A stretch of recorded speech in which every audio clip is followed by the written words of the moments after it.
Hey, what's up guys, Totallydubbed here, and today I'm doing a video review for the Dragon Touch Y88X. This is a 7-inch tablet that comes in at around £45 from Amazon.co.uk. Link in the description to Amazon will be below. So my first impressions of the tablets haven't really changed from my final review. I'm going to go through the specs of the tablet, and whilst doing that also talk about my thoughts and opinions of the tablet itself. So first of all, the build quality. The build quality is pretty cheap. It's kind of flimsy, as you'll be able to tell from like the touch of the buttons, as you can hear from that, and even from the plastic over here, and even whilst touching the screen like this, you'll be able to see that it's actually quite weak on the edges. It might be hard to show in the video, but as you can see there, hopefully, you can see if you press it on, it gets kind of like a indent. So it's not the best built tablet in the world, but again, it's a £45 tablet. Moving on from the build quality, we've got certain other features on the tablet. For example, a front-facing camera, which is decent for Skype calls, but the quality is not so great. Then you've got the volume rocker, as you saw on the right hand side, with an audio jack over here. Then over here you've got the micro USB slot.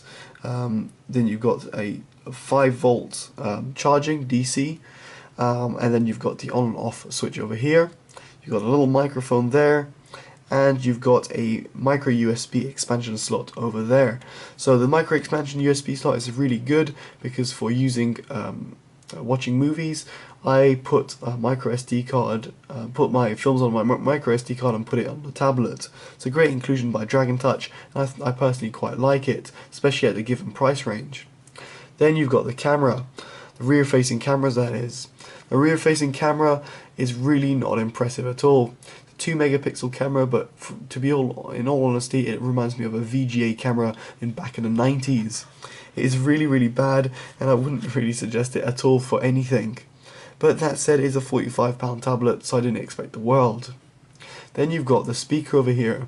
The speaker design isn't that great either, but more so the actual speaker quality is actually very poor.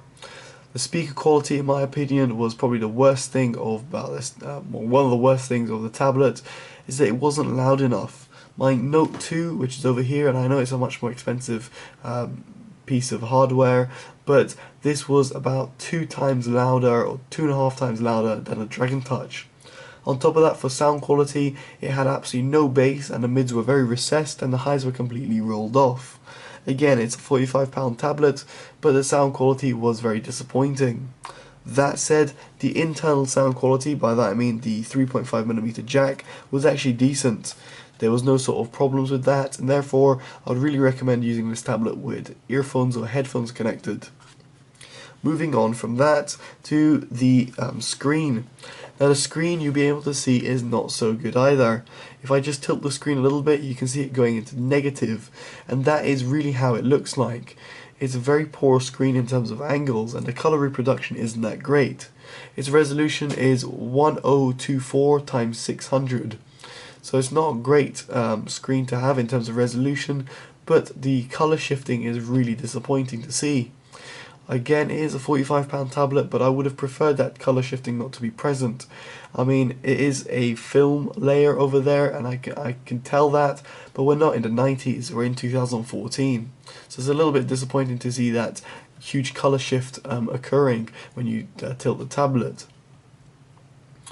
Finally, in terms of its performance, now the performance is coupled with Android 4.4.2, comes out of the box with 4.4 and can be upgraded, but its CPU is really what boosts this tablet's performance.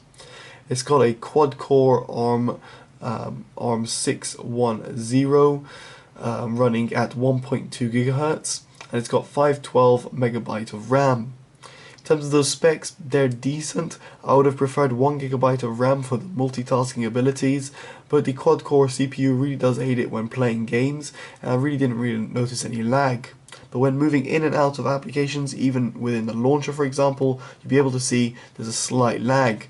It didn't look that much there, but when you start having certain multiple applications open, it becomes much more noticeable. That's really because of the lack of RAM it has. The quad core can only do so much, and the RAM could have been better if it was 1 GB. Now the internal storage of the tablet is 8 GB, and I think it's acceptable given its price range. Speaking about internals, I should also talk about connectivity. This doesn't come with any 3G connectivity, it's only a Wi-Fi tablet. The Wi-Fi only runs on 2.4 GHz, and personally I think that was decent.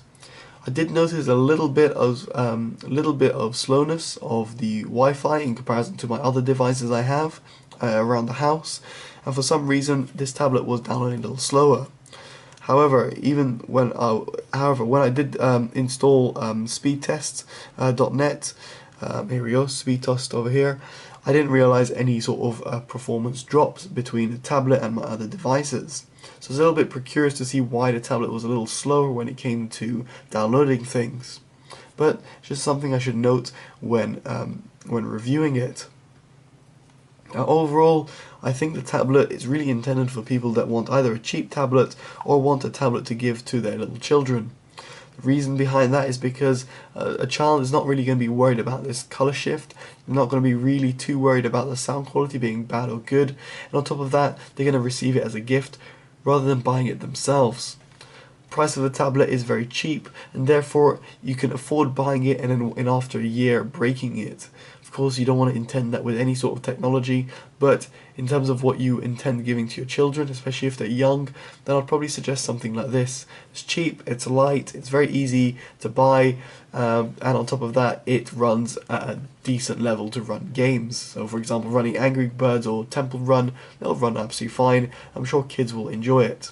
But if you're someone like me which loves technology, then it's something that you probably want to avoid due to its certain flaws and definite problems that you're going to notice straight away outside the box.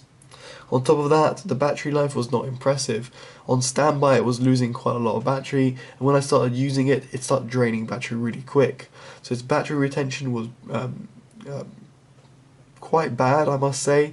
So again, it's something that you're going to want, if you're going to be using yourself, probably not going to rely on that much.